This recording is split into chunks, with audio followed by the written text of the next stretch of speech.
Buenos días, iglesia. Vamos a empezar con una oración para darle gracias a Dios por esta nueva clase que hoy vamos a tener. Así que inclinemos nuestro rostro. Padre maravilloso, yo hoy quiero darte gracias por esta clase, esta nueva enseñanza, Señor, en la cual, Señor, nosotros, tus hijos, estamos recibiendo esta enseñanza. Queremos que tú nos hables, que tú nos capacites, que seas tú enseñándonos. Queremos pedirte que tu Santo Espíritu nos guíe, abra nuestro entendimiento, poder entender, comprender. Pedimos, Señor, que tu Santo Espíritu tome el control total de esta clase. Oramos por las personas que nos observan a través del internet, Señor, que allí donde ellos están también tú los bendigas y que tú, Señor, allí también los alcances, Señor. Oramos, Padre maravilloso, por este tiempo, Señor, nos quedamos en tu presencia, en el nombre de Jesús. Amén. ¿Me escuchan bien allí atrás? ¿Me escuchan bien, no? Vamos a ponerlo más cerca aquí. Bueno, estábamos viendo otro bloque. Estuvimos hablando, después de que estuvimos hablando la clase pasada, de las dos posiciones teológicas que habían, ¿sí? ¿Les quedó claro eso de las posiciones teológicas que yo les había quedado? ¿Quedó claro o quedó alguna duda con respecto a eso? Porque veo que en las posiciones teológicas pues expusimos dos posiciones y las explicamos. Pero sí es bueno que ustedes sigan indagando, sigan investigando y sigan mirando a través de las escrituras, comentaristas bíblicos, porque Dios, el Espíritu Santo, les va a seguir revelando y les va a seguir mostrando, ¿vale? Por lo tanto, entramos en otro bloque que era los ángeles y el pueblo de Dios. Vamos a empezar a estar estudiando lo que los ángeles estaban haciendo. ¿Hay pueblo de Dios aquí? Amén. Pues entonces nosotros como pueblo de Dios tenemos que saber de que Dios, la palabra nos enseña de que Dios enviaba a sus ángeles por alguna razón, ayudarlos a dar un mensaje y todo esto. Entonces eso es lo que estamos estudiando, ¿vale? Entonces el título que teníamos era Los ángeles y el pueblo de Dios. Vimos como primer punto, estudiamos que los ángeles han sido designados para servir al pueblo de Dios. Sí, ya habíamos hablado anteriormente de que los ángeles adoraban a Dios, que le exaltaban, que glorificaban su santo nombre, pero ahora estamos en este bloque de lo que es referente al pueblo de Dios. Por lo tanto, que han sido designados para servir al pueblo de Dios. Veíamos un ejemplo en Hebreos 1, 13, 14, donde la palabra nos enseña de que son espíritus ministradores que están ahí, ¿vale? Que son espíritus y ministradores enviados para el servicio a favor de los que serán herederos de la salvación. Está en esa cita bíblica la parte que nos interesa. ¿Hay herederos de la salvación aquí? Amén. Pues entonces esos ángeles son espíritus ministradores que son enviados a favor nuestro, ¿vale? Veíamos también como segundo punto que los ángeles cuidan a los siervos de Dios, ¿sí? Entonces veíamos el ejemplo de Elías, ¿sí? Cuando Elías estuvo en una cueva y veíamos el ejemplo del ángel. Vamos a leerlo para conectar, ¿vale? Entonces los ángeles cuidan al siervo de Dios. Primera de Reyes 19, 5, 8. Y echándose debajo del enebro, se quedó dormido, y he aquí, luego un ángel le tocó y le dijo, levántate y come. Entonces él miró, y he aquí, a su cabecera una torta cocida sobre las ascuas, y una vasija de agua, y comió y bebió, y volvió a dormirse. Y volviéndose el ángel de Jehová la segunda vez le tocó diciendo, levántate y come, porque largo camino te resta. Se levantó pues y comió y bebió, y fortalecido con aquella comida caminó 40 días y 40 noches, hasta Horeb, el monte de Dios.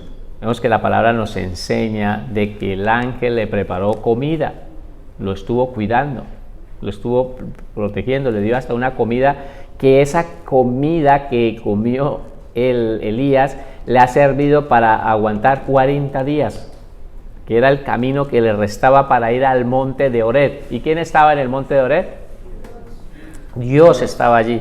Él quería ir buscando a Dios, estaba como angustiado y preocupado porque Jezabel había matado a los profetas.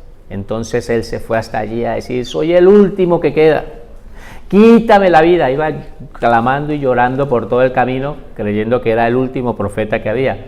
Pero Dios le dijo: te equivocas, Elías. Yo tengo a 7,000 hombres, un remanente, porque Dios siempre tiene un remanente, que no han doblado rodilla sobre Baal. Entonces vemos que la palabra nos enseña, y como el punto que nos está interesando es que los ángeles cuidan, y estuvo al cuidado, estuvo al protección, el cuidado de Elías, y le preparó una comida, ¿vale? Ahí quedamos, ¿no? Sí. Empezamos con el tercer punto. Los ángeles protegen a los siervos de Dios. Los ángeles protegen a los siervos de Dios. ¿Ustedes creen que los ángeles nos protegen? Seguramente algunos han tenido alguna experiencia de protecciones divinas y no lo sabemos ni nos hemos dado cuenta, pero los ángeles nos han protegido durante el transcurso de nuestra vida cristiana en muchas ocasiones. Salmo 91, 9, 12 dice la palabra, lo vamos a leer todos. Porque has puesto a Jehová, que es mi esperanza, al Altísimo por tu habitación, no te sobrevendrá mal, ni plaga tocará tu morada. Mira aquí lo que dice, lo que nos interesa. Pues a sus ángeles mandará acerca de ti para que te guarden en todos tus caminos. En las manos te llevarán para que tu pie no tropiece en piedra.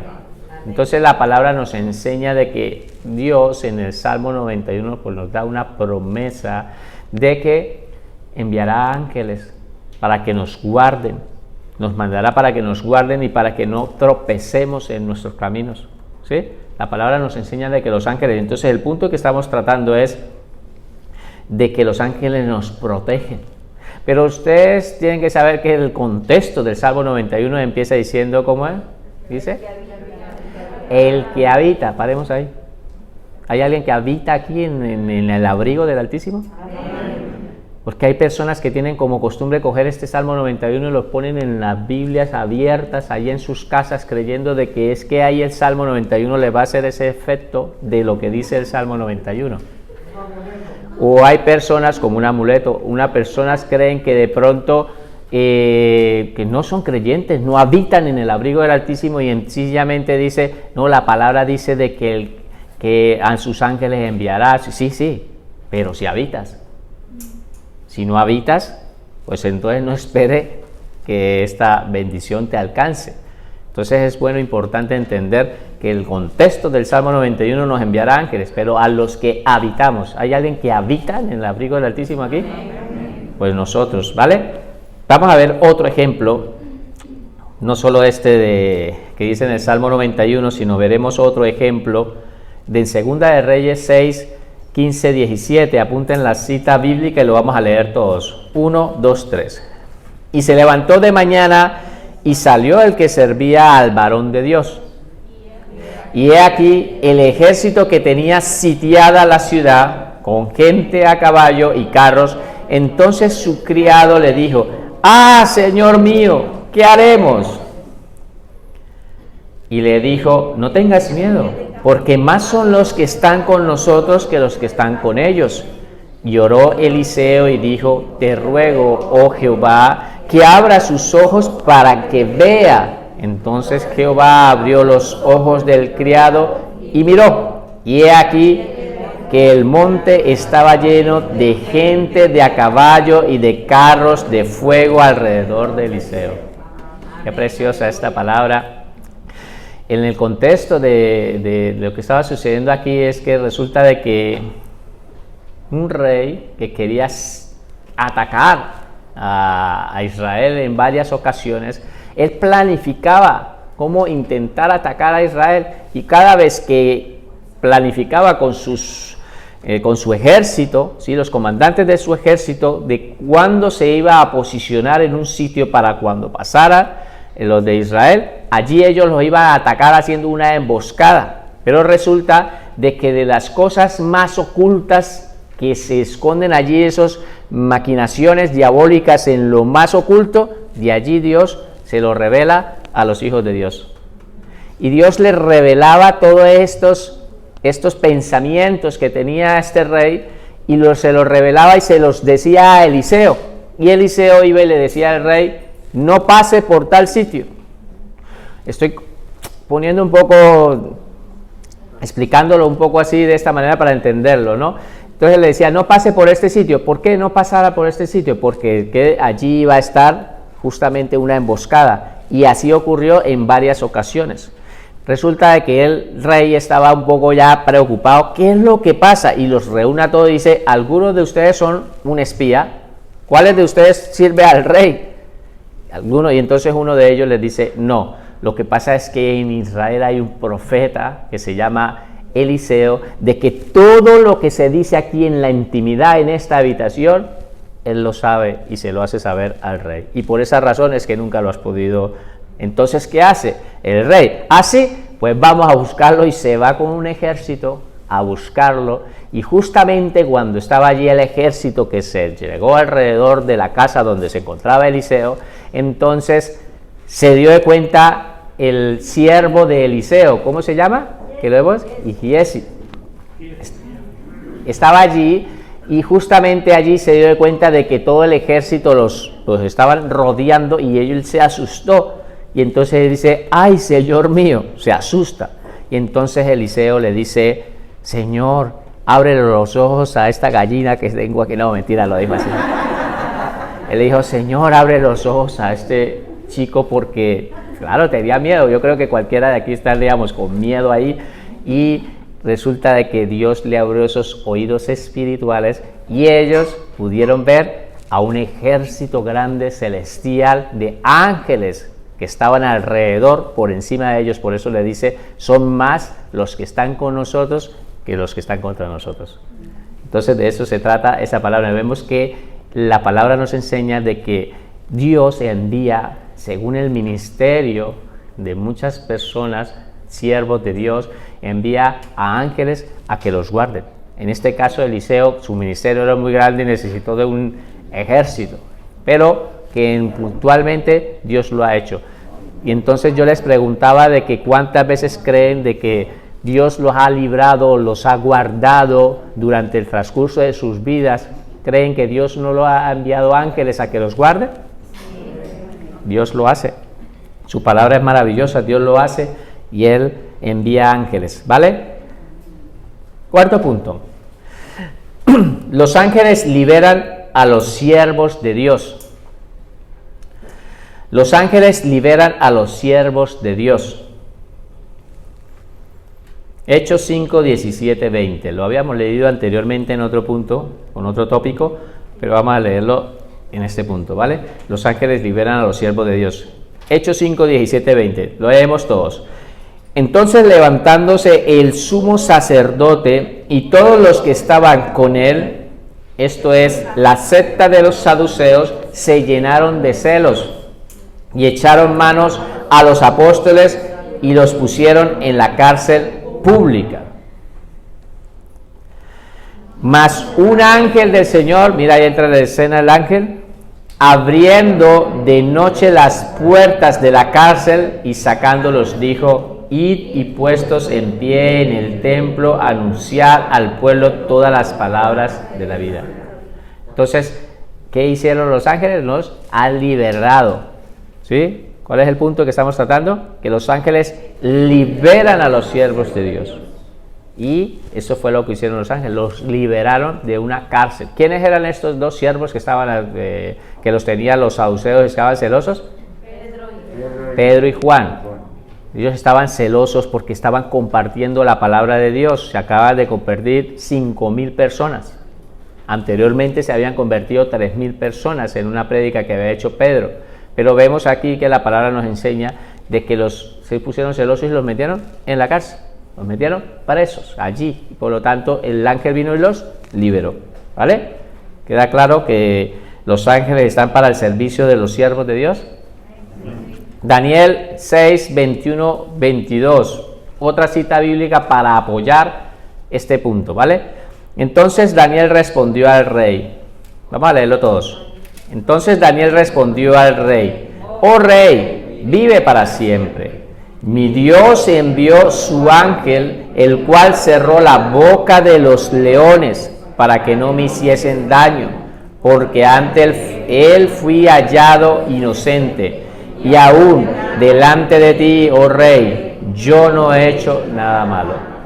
Entonces vemos que el ángel, Dios los envía, y él se encontraba en un foso, una casa, estaba allí, y vino y lo protegió, ¿vale?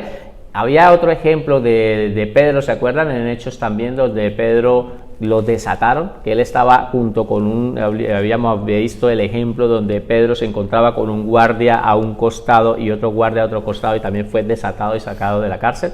Hay muchos ejemplos, yo solamente traigo algunos puntos de la palabra de Dios, pero hay más ejemplos donde ustedes tienen que seguir como estudiosos de Dios. ¿Hay estudiosos de Dios aquí? Amén. Siguen indagando, siguen investigando y apoyan y fortalecen más estos puntos para que ustedes les quede claro en su mente, ¿no?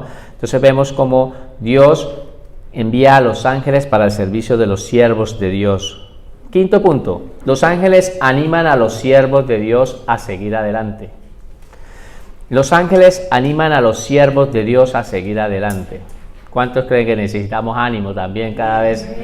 Dios envía a personas que te dan ánimo, sigue adelante, sigue con tu obra.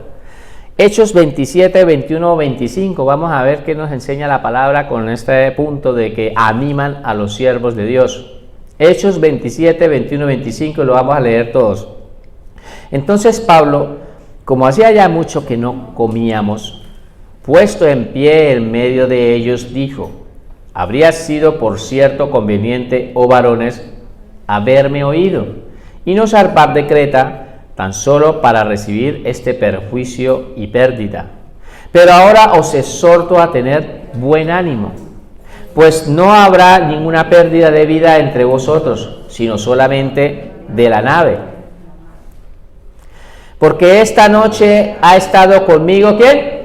El ángel de Dios, en quien soy y a quien sirvo, diciendo: Pablo, no temas, es necesario de que compadezcas ante el César, y he aquí, Dios te ha concedido a todos los que navegan contigo. Por tanto, oh varones, tened buen ánimo, porque yo confío en Dios, que será así como Él me ha dicho. Vamos a empezar a estudiar este versículo, como dice ahí. ¿Qué está aconteciendo aquí? Estamos aconteciendo el viaje, el cuarto viaje de Pablo cuando iba en dirección hacia Roma, en calidad de preso. Él había hecho 3 viajes misioneros, primer viaje, segundo viaje, tercer viaje, pero este cuarto viaje ya no iba en cuestión de misionero, sino iba en calidad de preso. A él lo llevaban preso para Roma. Y aconteció de que las aguas, ¿sí?, empezó a levantarse una tormenta, y Pablo le había dicho a la persona encargada de todos los que llevaban allí este batallón, de los que llevaban ahí en la nave, les dijo de que no zarparan, que no lo hicieran, pero como era un preso, pues no le hicieron caso. Sencillamente ellos zarparon, y en el transcurso del camino ya llevaban días naufragando a la deriva, y estaban asustados, estaban preocupados, estaban todos angustiados por todo lo que estaba sucediendo. Inclusive habían empezado a tirar cosas de peso que habían en el barco, y la empezaron a tirar, y ellos todos estaban con hambre, estaban allí fatal, llevaban una situación. Pablo, cuando le empieza a decir estas palabras, él ya había recibido ánimo, porque dice la palabra, él les empieza en el 22 a decir que les exhorta a tener un buen ánimo. Él, para poderles dar buen ánimo, él ya había recibido un buen ánimo. Dice: pues no habrá ninguna pérdida de ninguna de vosotros, sino solamente de la nave. Entonces él ya sabía que la nave iba a perderse, pero que todos los que estaban allí, tanto presos como soldados, iban a estar vivos. ¿Por qué? Porque Dios se lo había dicho. Entonces él dice: porque esta noche ha estado conmigo el ángel de Dios, en quien soy y a quien sirvo. Entonces le dio ánimo. Este ángel vino a darle ánimo, diciendo: Pablo, no temas. Mire, ahí le está diciendo: no temas, recobra el ánimo, ten ánimo, no temas. Luego le dice: es necesario que compadezca ante el César. Era por una palabra que tenía que ir a estar allí ante el César, Pablo predicando allí en Roma. Y aquí Dios te ha concedido a todos los que navegan contigo. Significa que todas esas personas pues no iban a morir, es más, se iban a ser salvas. Dios te lo ha concedido. Esas personas más adelante, si ustedes estudian en la isla donde estuvo, pues allí estuvieron una temporada viviendo por medio de los milagros que hacía Pablo y lo que sucedía, pues muchas personas que reconocieron al Señor Jesucristo. Y dice que Dios se los ha dado, se los ha concedido a Pablo, ¿vale? Y después dice, por tanto, varano, tened buen ánimo. Entonces Él los anima, porque yo confío en Dios. ¿Hay alguien que confía en Dios aquí? Yo confío en Dios que será así como me ha dicho. Entonces vemos que la palabra nos enseña de que los ángeles vienen a darle ánimo, ¿vale? ¿Queda claro este punto? Sexto, los ángeles traen revelación a los hombres de parte de Dios. Los ángeles traen revelación a los hombres de parte de Dios. Lucas 1, 11, 13. Lucas 1, del 11 a 13. Vamos a leer todos. Y se le apareció un ángel del Señor puesto en pie a la derecha del altar del incienso. Y se turbó Zacarías al verle y le sobrecogió temor. Pero el ángel le dijo, Zacarías, no temas, porque tu oración ha sido oída, y tu mujer Elizabeth te dará a luz un hijo y llamará su nombre Juan. Vemos aquí de que este ángel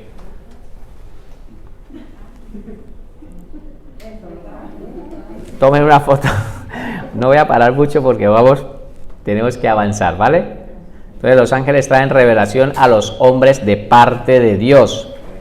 Bueno, vemos que la palabra nos enseña de que Él traía una revelación. ¿A quién? A Zacarías. ¿Por qué? Porque su esposa Elizabeth era estéril, no podía tener hijos.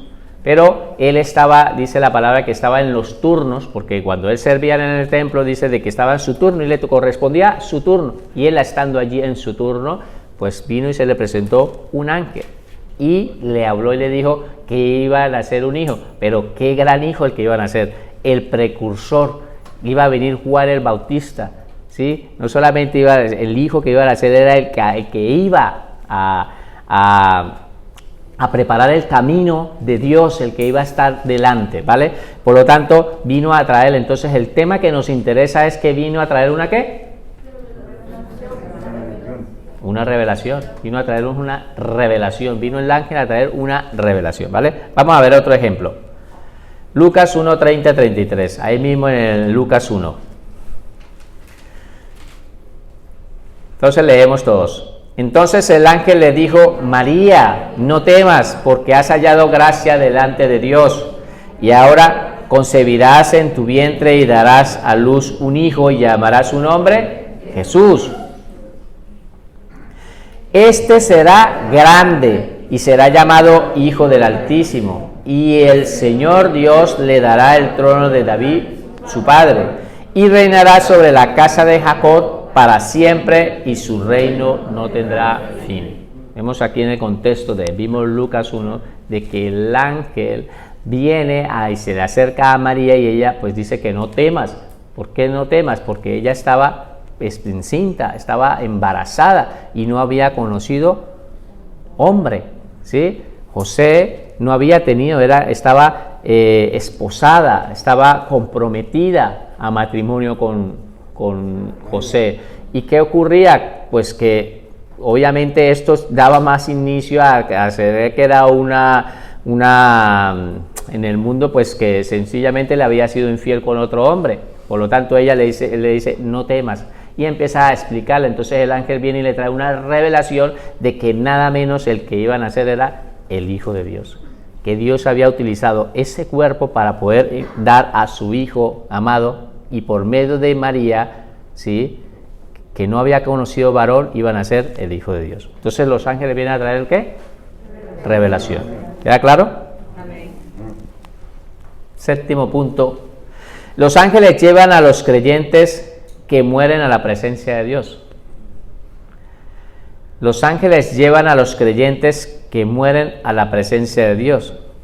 Ahora vamos a mirar qué dice la palabra. Así que no sabemos si de pronto el día que muramos, si es que Jesucristo no ha venido por su iglesia, La sorpresa es que lo primero que nos vayamos a encontrar es con unos ángeles que vienen a recibirnos para llevarnos ¿a dónde?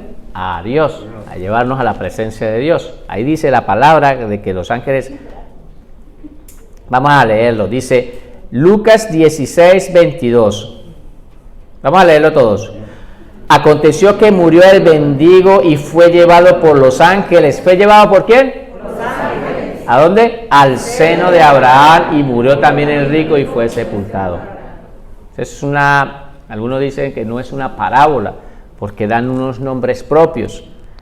Es una enseñanza del Señor Jesucristo cuando habla del rico y de Lázaro, y está hablando, y ustedes recuerdan la palabra de que el rico tenía, pues en vida, tenía todo su esplendor, vivía en una majestuosidad y hacía banquetes todo el tiempo en sus mesas, pero había también un mendigo que estaba alrededor de la mesa, que estaba allí postrado, estaba sentado, pero este rico no tenía misericordia de este mendigo, simplemente tenía más misericordia a los perros, porque dicen que hasta los perros venían y le lamían las llagas, le lamían las llagas a él.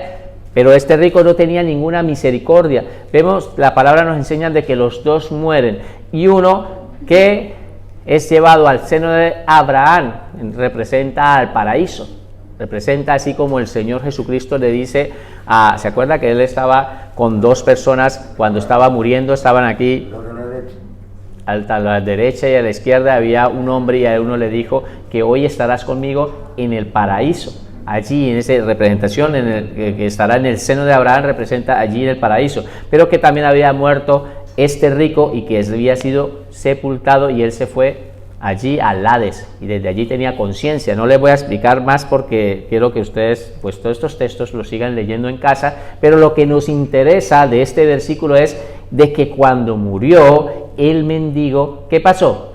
¿Vinieron quiénes? Ángeles. ¿Y fueron qué? Y los llevaron al seno de Abraham. ¿Vale? Queda claro que la palabra de los ángeles, entonces es una sorpresa. De pronto uno lo primero que nos vamos a encontrar son los ángeles ahí que nos están llevando. Ahora la pregunta, ¿y por qué creen que Dios envía a sus ángeles a que nos lleven por el camino para ir al tercer cielo?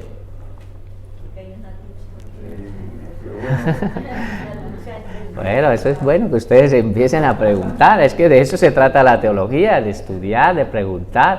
¿Por qué razón? Porque también sabemos que alrededor de todo el contorno de la parte del cosmos y todo eso se mueven una serie de espíritus malignos que ya los iremos estudiando más adelante, que están ahí. Entonces algunos estudiosos consideran de que no quieren que seamos perturbados nosotros en ese camino, en ese mover hasta el cielo, y vienen los mismos ángeles y nos llevan, nos lleva a Dios. Pero bueno, eso es lo que piensan, es solamente cada uno puede pensar como quiera. Lo que sí nos enseña la palabra es que envía ángeles a llevar al mendigo para llevarlo al cielo. ¿Vale? ¿Queda claro? Bueno, terminamos aquí, vamos a entrar con otro bloque. 3 puntos en números romanos. Tercer punto en números romanos. Escriban la clasificación de los ángeles. La clasificación de los ángeles. Quiero de una vez decirles que en este punto que vamos a tratar, ¿sí?, lo vamos a empezar a mirar y lo vamos a empezar a indagar, pero también tenemos mucha limitación, que la palabra del Señor no nos enseña con mucha claridad, pero sí nos vamos a basar en este bloque, vamos a basar un poco a las autoridades, porque la clasificación de los ángeles vamos a empezar a hablar de sus autoridades, de sus rangos, ¿sí?, de que nos vamos a intentar poderlo comprender de acuerdo también a como aquí en la tierra también tenemos unas jerarquías, así como hay unas jerarquías en los gobiernos y también en el ejército, en la parte militar hay jerarquías, pues en el cielo pues tampoco hay un desorden. Dios mismo en su palabra enseña de que nosotros nos debemos de sujetar a todas las autoridades. Si Él mismo nos envía, que nos establece unas autoridades para que nosotros nos sujetemos, ¿ustedes creen que en el cielo no hay orden allí? Claro, en el cielo también hay un orden, hay un orden específico. Dios lo hace, y el enemigo imita a Dios. Él es un imitador, lo imita, y por eso también Él tiene sus jerarquías. que sirven para hacer lo malo, porque están haciendo lo malo, pero también las tiene, ¿vale? Y eso lo iremos estudiando. Pero entonces quiero dejar este punto claro de que tenemos limitación, ¿vale? Vamos a empezar a escribir. En la Biblia encontramos 5 tipos de jerarquías angelicales. En la Biblia encontramos 5 tipos de jerarquías angelicales.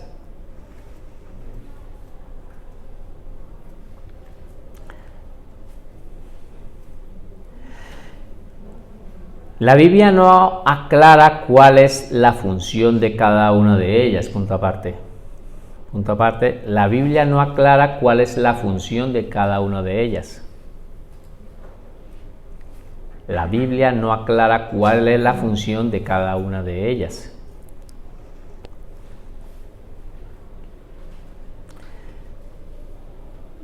La única forma de entender las jerarquías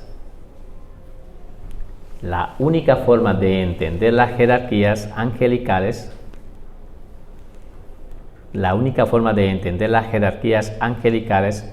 es tomar como ejemplo las jerarquías humanas. Y les dejo ahí, pues los que les estaba comentando anteriormente. La Biblia no nos deja una claridad de cuál es la función de cada una de estas jerarquías que nosotros vamos a empezar a estudiar. No lo deja con claridad, no dice ellos están haciendo esto, no nos enseña, tampoco lo vamos a inventar. Pero nosotros lo que vamos a hacer en este estudio, ¿sí?, es intentar mirar las jerarquías terrenales, las que nos han estipulado, que están en la tierra, como a nivel de gobierno y a nivel también del ejército como tal, esas jerarquías en ese orden, poderlas entender aquí en la tierra para nosotros poder interpretar y entenderlas un poco allí, ¿vale? ¿Queda claro, no? ¿Vale? Y de esta forma vamos a entenderlas mejor, vamos a intentar de entenderlas un poco mejor, ¿vale? Pero no nos deja con claridad cuál es la función que hace cada uno, no nos deja esa claridad, ¿vale? Bueno, empezamos. Primero punto, los ángeles gobernantes. Los ángeles gobernantes. Escribimos como cita bíblica Colosenses 1:16. Colosenses 1:16. Lo vamos a leer todos, ¿vale? Colosenses 1:16. Dice la palabra así: porque en él, ¿quién es él? En Cristo. Porque en él, Cristo, fueron creadas todas las cosas. Entonces, digan todas. Todo ha sido creado en Cristo, por medio de Cristo. Dice, las que hay en los cielos y las que hay en la tierra.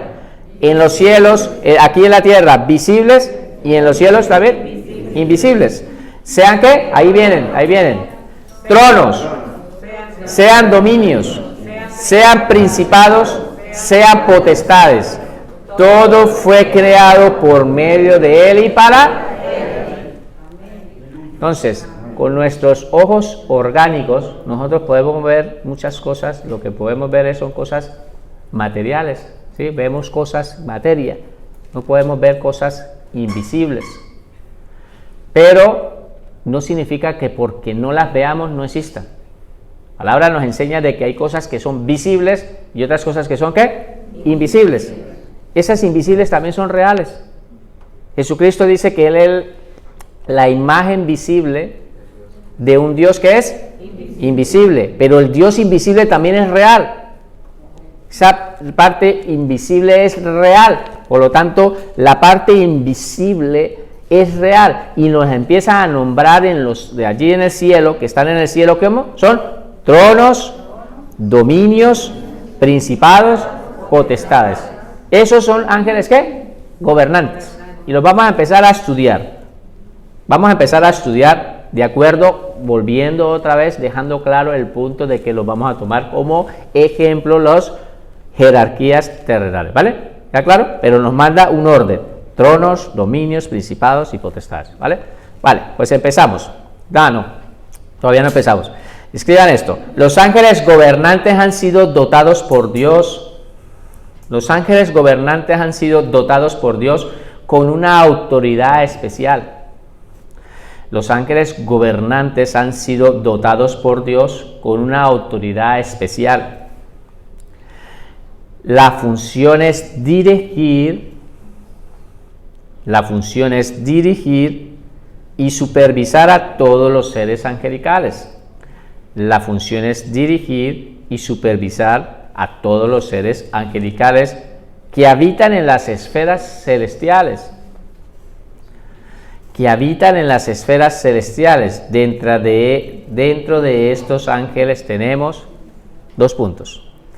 Dentro de estos ángeles tenemos dos puntos.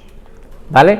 Por lo tanto, lo que le estaba diciendo de que los ángeles gobernantes han sido, Dios los ha dotado a esos ángeles para que ellos tengan una autoridad. Cada uno va teniendo una autoridad sobre otra. Va teniendo esa autoridad. De la misma manera ocurre aquí en la tierra. ¿Sí? El presidente de aquí o el rey tiene una autoridad con respecto al presidente y el presidente a los diputados así sucesivamente bajando hasta llegar a los que gobiernan un centro cívico o sea, funcionarios, pero sucesivamente hay una jerarquía y en el ejército también funciona de la misma manera, hay una jerarquía. Entonces nosotros también creemos de que Dios ha puesto a estos ángeles gobernantes y les ha dado esa autoridad. ¿Quién es la autoridad máxima? Dios. Él es la autoridad máxima, pero Él tiene alrededor pues esos ángeles que gobiernan en el cielo y los tienen para que gobiernen sobre otra clase de ángeles. ¿Queda claro lo que queremos tratar de explicarles? Vale. Pasamos. Primero, los tronos. Vamos a hablar de estos tronos. Estos ángeles, como su nombre lo indican, están sentados sobre tronos. Y vemos que no hay uno, sino hay varios. Habla tronos. ¿Sí? Estos ángeles, como su nombre lo indica, están sentados sobre tronos de autoridad.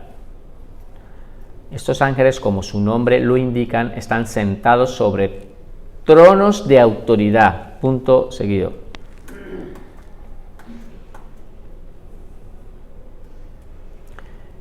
Su función es gobernar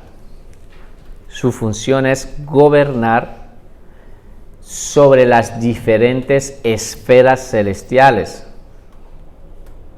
Su función es gobernar sobre las diferentes esferas celestiales. Dos puntos. Gobernar sobre los dominios, principados y potestades. Su función es gobernar sobre las diferentes esferas celestiales, dos puntos, los dominios, principados y potestades. ¿Ve? Ellos gobiernan sobre ellos. Es lo que queremos tratar de explicar. No nos dicen la función, pero sí creemos de que como en el orden que Dios lo ha puesto en la palabra, ellos como tronos, pues allí están gobernando sobre los que continúan, sobre los dominios, sobre los principados y sobre las potestades. ¿Ya? ¿Queda claro? Pasamos. Dominios. Si nos basamos en las jerarquías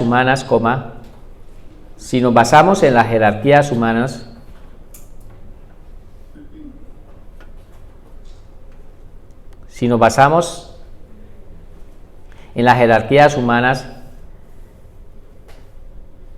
estos ángeles deben de dirigir grandes agrupaciones. Estos ángeles deben de dirigir grandes agrupaciones de otros ángeles. Estos ángeles deben de dirigir grandes agrupaciones de otros ángeles.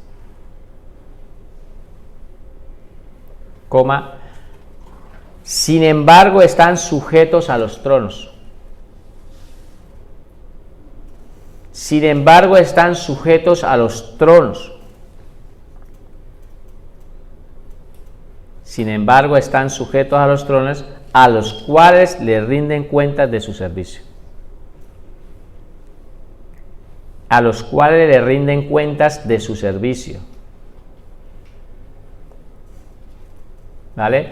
Entonces la palabra, es bueno entender de que como lo estamos haciendo un ejemplo de acuerdo a las jerarquías humanas, así como aquí terrenalmente en cada país existe un presidente y en esa región de ese país, pues allí gobierna, ¿sí? Pero ellos tienen que rendirle cuentas a algunos. No crean que los presidentes que están aquí terrenalmente ellos se mandan solos. No, también hay una jerarquía por encima de ellos que cuando entran, y no voy a entrar aquí mucho en polémica, pero cuando entran ya entran con una carpetica aquí debajo del brazo, que qué es lo que tienen que hacer, pero están ahí, ¿vale? Hay unas jerarquías. Entonces creemos y se cree, los estudiosos, porque esto lo he estado investigando en varias partes y llegan, y ustedes los pueden mirar, pueden buscar. Es más, me gustaría que invitarlos a que indaguen e investiguen sobre este tema, ¿vale? De que no nos deja una claridad, pero sí, al ponerlo como ejemplo con respecto a las jerarquías humanas, pues intentamos mostrarlos un poco de esta manera. ¿Vale? ¿Queda claro? Pasamos al otro punto. Tercero, los principados.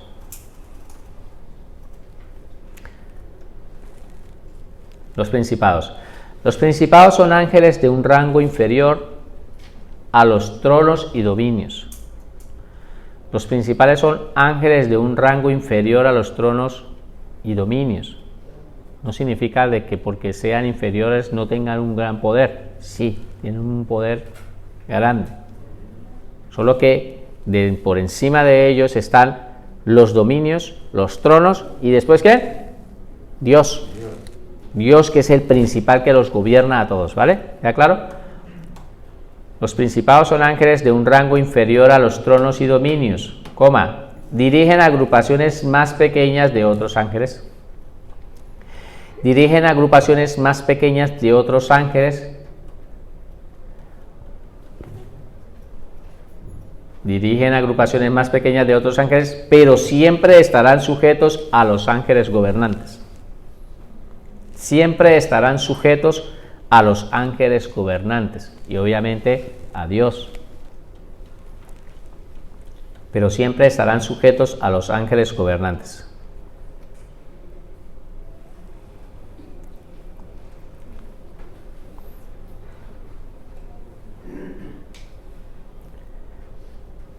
Pero siempre estarán sujetos a los ángeles gobernantes. ¿Vale? Pasamos lámina.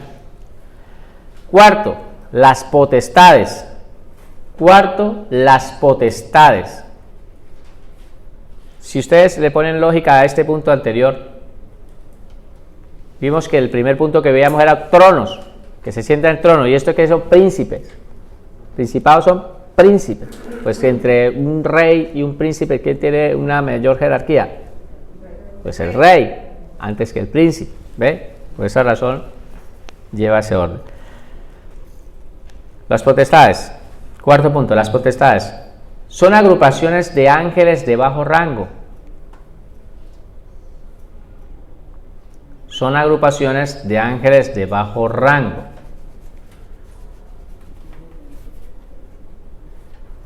Que obedecen y ejecutan. Son agrupaciones de ángeles de bajo rango que obedecen y ejecutan las órdenes dadas por los ángeles gobernantes. Las órdenes dadas por los ángeles gobernantes. Aquí, según la mayoría de las personas que estuve indagando, estudiando, consideran que son los ángeles como cuando el ejemplo aquí a nivel terrenal, como el soldado raso, que está allá al nivel, ¿sí me entiende? Pero no significa que sean, que estén menospreciados ni nada. Cuando digo bajo rango, es como para tener un ejemplo de que son de un rango, y ellos están sujetos a los anteriores que estuvimos estudiando, a los principados, ¿sí? Y también a los tronos y a todos los ángeles gobernantes que hay, y obviamente a Dios. Queda claro de que la primera autoridad máxima en el cielo es Dios, ¿vale? esta parte, vuelvo y les dije que era un poco sacándolo como ejemplo, un poco para la parte de aquí de mirándolo como ejemplo a las jerarquías humanas. Vamos a entrar en otro punto que se llaman los ángeles de alto rango. Segundo punto, el número de Romanos, los ángeles de alto rango. Los ángeles de alto rango. Y escriban por favor, los querubines y serafines. Los querubines y serafines son llamados ángeles exaltados. Los querubines y serafines son llamados ángeles exaltados o ángeles de alto rango. O ángeles de alto rango.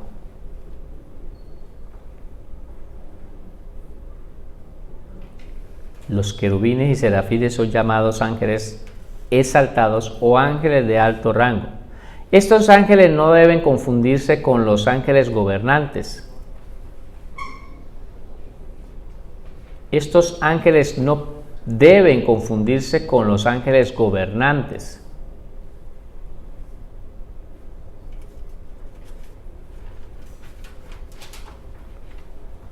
Pues su ministerio está relacionado directamente con el trono de Dios. Pues su ministerio está relacionado directamente con el trono de Dios. Y ahí les dejo para que descanse de la mano y explicarles. Vale, vamos a hablar un poquito de esto, ahorita vamos a ir un poco. Entonces vemos aquí que entramos a otro grupo de ángeles de alto rango, también son conocidos como ángeles que son exaltados. La Biblia nos enseña de que ellos están donde está la presencia de Dios, allí donde está Dios en esa majestuosidad, pues ellos están ahí. Estos ángeles son conocidos como ángeles de alto rango o ángeles que son exaltados, ¿vale? ¿Quiénes son? Los querubines y los serafines, ¿vale? Todos estos ángeles no deben confundirse con los ángeles gobernantes, pues su ministerio está relacionado directamente con el trono de Dios, ¿vale? Continuamos.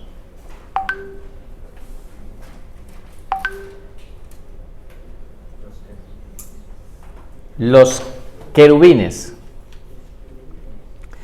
Los querubines. Vamos a hablar un poco sobre los querubines en el tiempo que nos queda. Bueno, hablaremos de los querubines. Entonces vamos a hablar sobre los querubines, ¿vale? Los querubines. Escriban por favor. Aquí ya lo corregiré. Bueno, vamos a corregirlo ahora.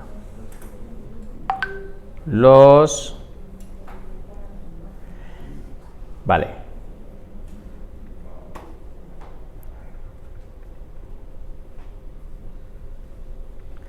Los querubines guardan la pureza y la santidad de Dios. Los querubines guardan la pureza y la santidad de Dios.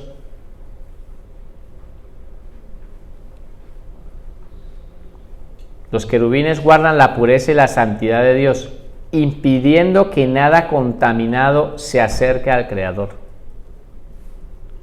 Impidiendo que nada contaminado se acerque al Creador.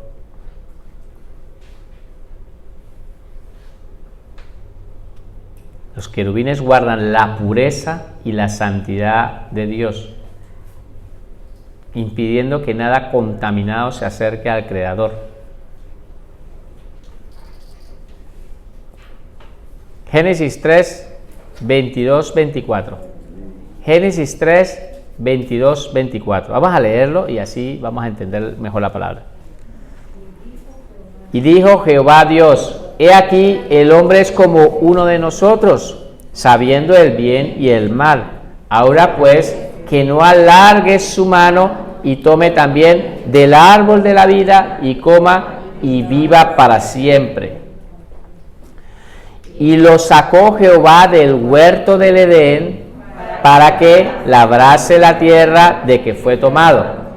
Echó pues fuera al hombre y puso al oriente del huerto del Edén, ¿qué? Querubines.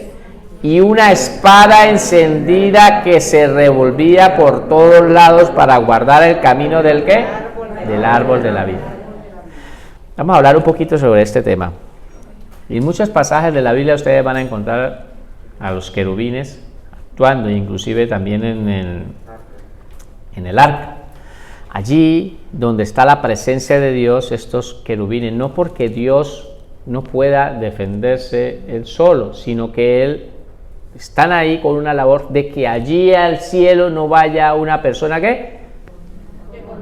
Contaminada, una persona con pecado. Entonces no lo permite. Estos ángeles estaban ahí. Dice que habían varios querubines. Dice, puso en el, no dice un querubín, no, puso querubines. Muchos. Son muchos los que hay, son millares. Pero la palabra nos enseña de que puso querubines y después puso a una espada que estaba encendida allí, que se movía por todos lados. Entonces, es bueno entender que estos querubines, como en el arca, a ver si tengo la cita bíblica aquí. Sí, mira, la tengo aquí, vamos a leerla y así lo vamos a entender mejor. Éxodo 25, 17, 20. Está hablando de Moisés cuando construyeron el arca de la alianza. Y harás un propiciatorio de oro, cuya longitud será de 2 codos y medio y su anchura de codo y medio. Y mira lo que dice, y hará también 2 querubines de oro labrados a martillo, los labrarás en los 2 extremos del propiciatorio. Mira estos querubines que están como están. Hará pues un querubín en un extremo y otro querubín en otro extremo, de una pieza con el propiciatorio. Harás los querubines en sus 2 ¿qué? Extremos, y los querubines se extenderán por encima las alas, cubriendo sus alas el propiciatorio y que su rostro, el uno enfrente del otro, mirando el propiciatorio, los rostros de los querubines. Vamos a explicar un poquito este texto que a veces es un poco complicado si no se sabe interpretar. ¿Han visto por internet, si ustedes empiezan a mirar la tapa del propiciatorio? La tapa del propiciatorio es, pues había un arca, donde en el arca se encontraba la presencia de Dios. Dice que ahí estaban las tablas de la ley, había también un maná escondido referente a Cristo, la vara de Aarón, sacerdocio, estaba ahí. Y había una tapa que es el propiciatorio, donde la palabra enseña de que allí se tenía que derramar la sangre por el perdón de los pecados. Allí tiene que haber justicia. En ese sitio tiene que haber justicia. Por eso es que hay 2 querubines que se están tocando en la misma tapa, se están tocando unos del otro, se están tocando las alas, pero ellos están mirando hacia abajo. ¿Por qué están mirando hacia abajo? Porque ahí, en ese lugar donde está la presencia de Dios, tiene que haber justicia. ¿Está quedando claro? Esa justicia. Por lo tanto, ellos están ahí observando y están ahí mirando, tocando, se están tocando, allí donde está la presencia de Dios, porque ellos están es para proteger que donde está la presencia de Dios haya ¿qué? Justicia, haya santidad. ¿Queda claro? Bueno, vamos a pasar, si nos da el último punto, los serafines. Escriban, los serafines. Estos son diferentes a los querubines. Los serafines. Los serafines. Escriban, por favor. Los serafines son seres creados por Dios. Entonces, ¿sabes quién los ha creado? Dios. Los serafines son seres creados por Dios con el propósito de rendirle continua adoración. Con el propósito de rendirles continua adoración. Una adoración continua. Los serafines son seres creados por Dios con el propósito de rendirles continua adoración. Continua adoración.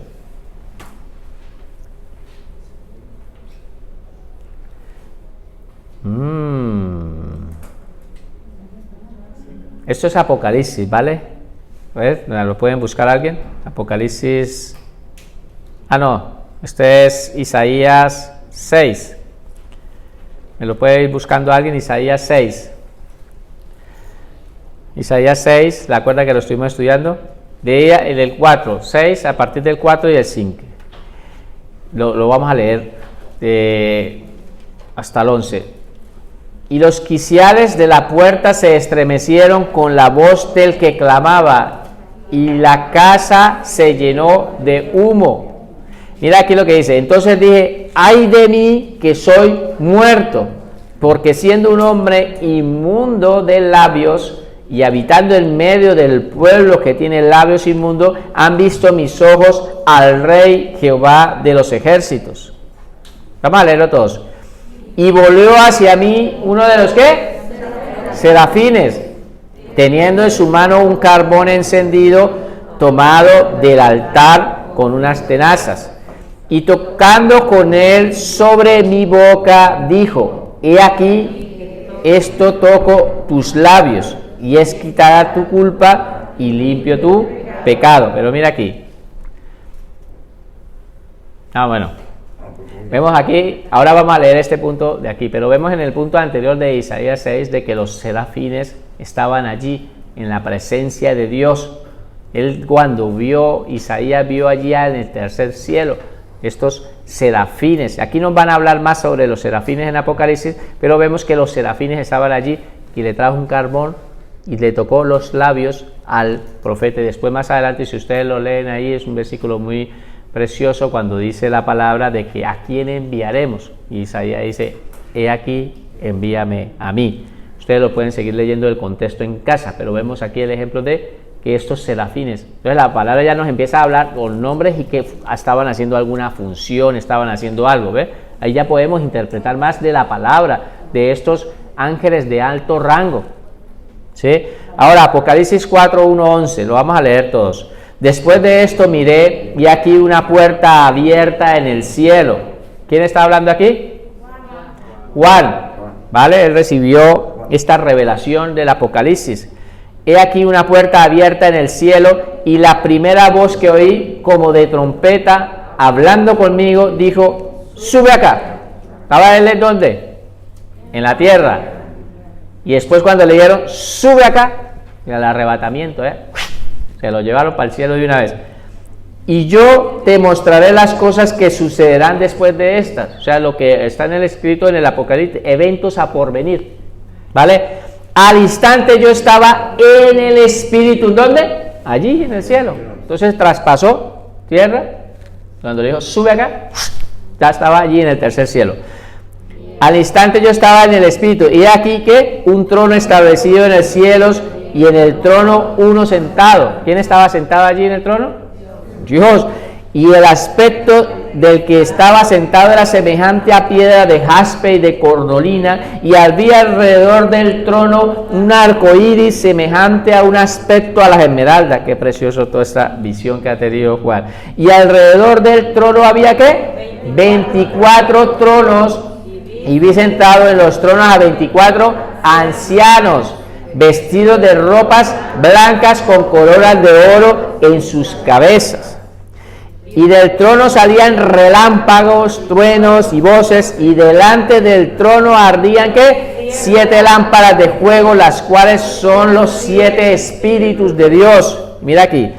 Y delante del trono había como un mar de vidrio semejante al cristal, y junto al trono y alrededor del trono 4 seres vivientes llenos de ojos delante y detrás. Pero vamos a parar un poquito porque si no, no entendemos la escritura.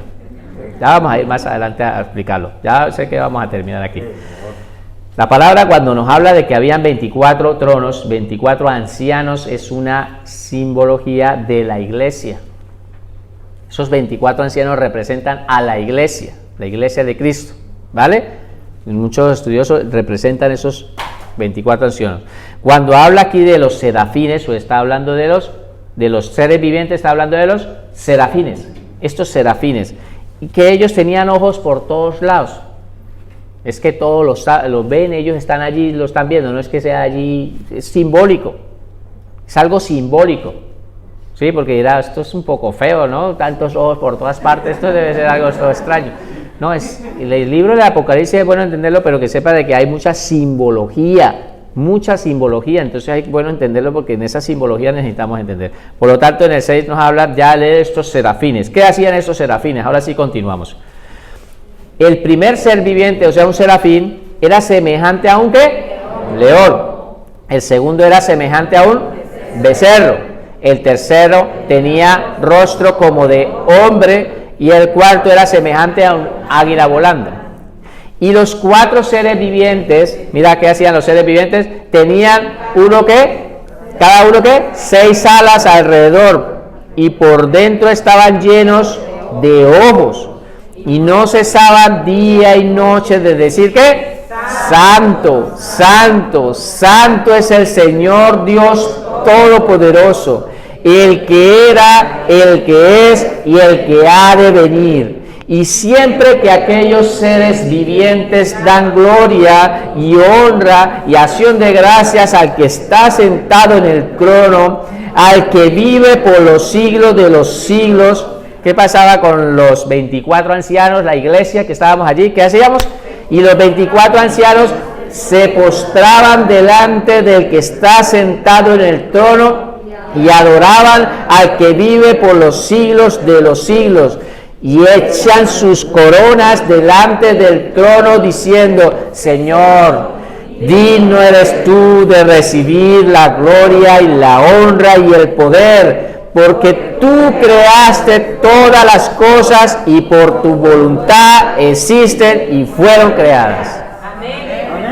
Ahí estábamos nosotros tirando de esas coronas, porque vamos a recibir coronas, pero mira lo precioso es que esas coronas que hemos ganado en aquí mientras estábamos en las tierras, nosotros mismos las entregamos a Dios. Eran para Él, se las entregamos, no estamos buscando para nosotros, sino era para Él. Le entregamos esas coronas, las tiramos a la presencia de Dios y también, tanto como los ángeles que están adorando continuamente, estos serafines que están adorando, nosotros nos unimos en una sola adoración a nuestro Cristo que nos ha redimido. Dios me los bendiga, vamos a orar.